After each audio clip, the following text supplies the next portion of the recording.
Hello दोस्तों, नमस्ते, जय माता दी। मैं अपने चैनल सोनम अवधी लोकगीत और नेहा अवधी लोकगीत दोनों पे आप लोग का स्वागत करती हूँ। एक छोटा सा बेटा विवाह गीत है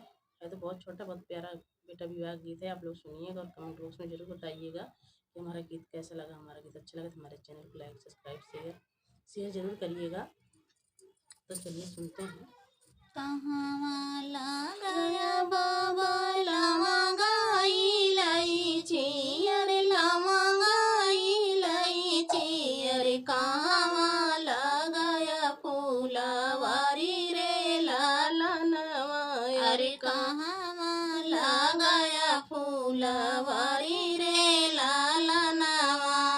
दुआरे लगाए बेटा लमगाई लईची,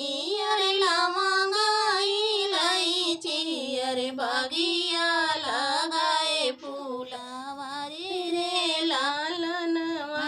अरे बगिया लगाए फूलवारी रे लालनवा, फूलवाही तोड़ी ताड़ी मौरा बनावाए, अरे मौरा बनावाए, अरे मौरा पाहिरी बे गए सासुरारिया, अरे गए सासुरारिया, अरे लगी गए दुआरा के चारा रे लालनवा, अरे लगी गए दुआरा के चारा रे लालनवा, मौरा पाहिरी बेटा गए सासुरारिया, अरे गए सासुरारिया, अरे लगी गए दुआरा के चारा रे लालनवा,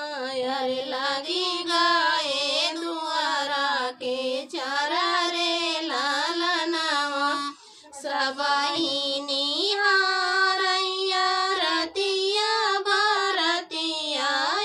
रतिया भारतिया, अरे सासु निहारई दामाद रे लालनवा,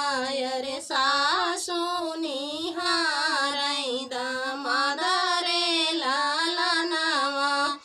सराहज निहाराई दुल्हे कई सूरतिया,